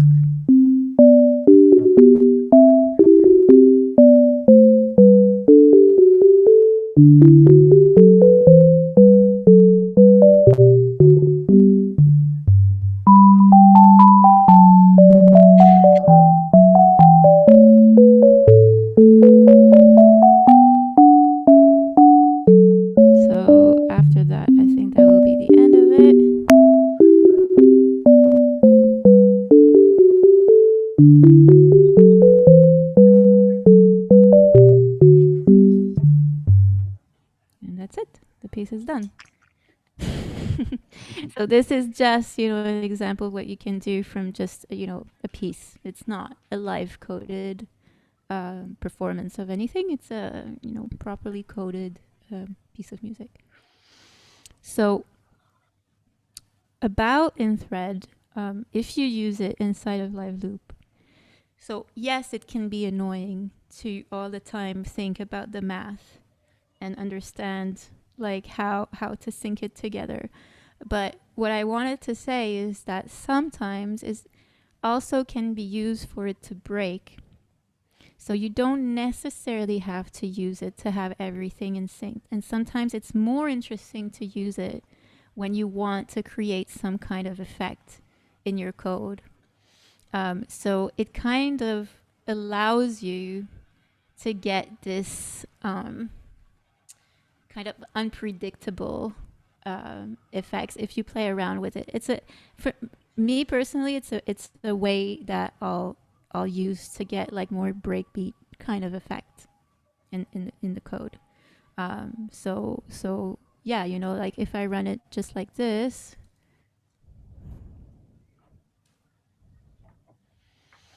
so it's gonna work because I have 4 beats here and I have 4 beats here. And then if I change this,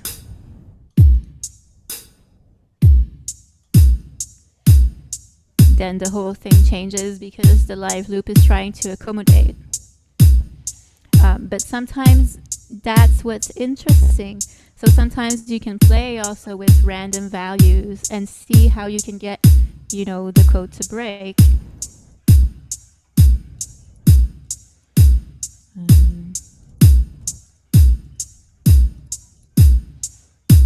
Or sometimes I can do more.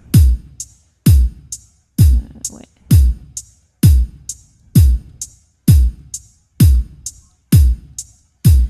And then I can do something like.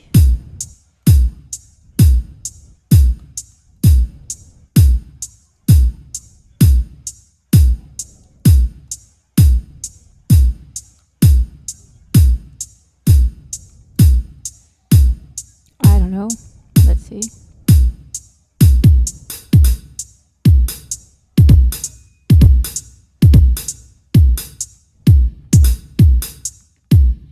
So you can like kind of play around with it.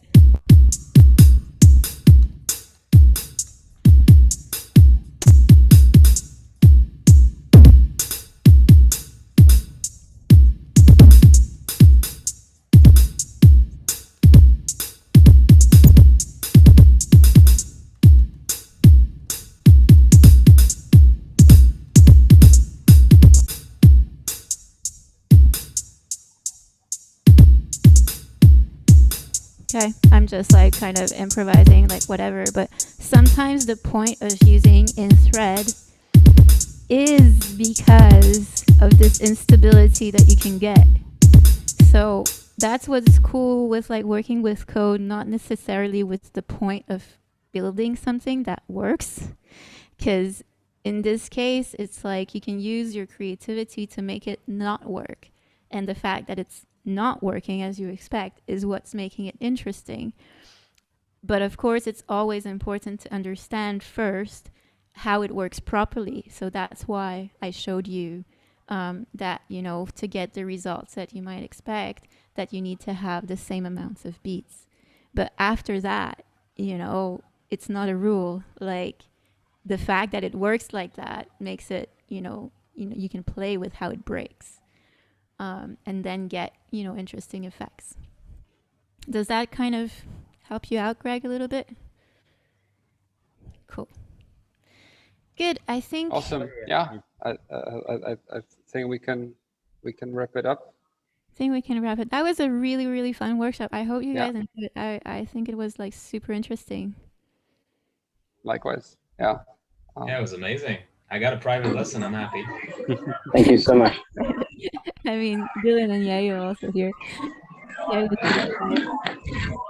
And we for a little bit, I think also Okay. So, yeah. I think we had people from TAMI joining as well for a little bit. It looked like it. A few minutes and we closed. Yeah. Cool. Yeah, but still, I think we are hoping that next time it's going to be in person again. Yes, let's hope for the best. Different experience. We should Definitely. live code some alarms, some Tzeva Adom. An Iron Dome. Did someone sample Iron Dome? That's the real question. Did anybody sample Iron Dome intercepts? I have a video when I was outside with a dog, and it started like coming in. But also there is like a very solid recording of the sound available. We have an Iron Dome. We have an Iron Dome engineer. And where in TAMI? Yeah. Dylan, I muted you. There was too much noise. My apologies. Awesome. Alright. So yeah, I really hope that next time it can be in person again. Let's hope for the best, and in the meantime, stay safe. Hope you're all doing good, and yeah, let's stay in touch. Thank you so much. Thank you, Mynah. Thanks. Thank Thank you. you so much. Bye. Stay safe, everybody. Love y'all.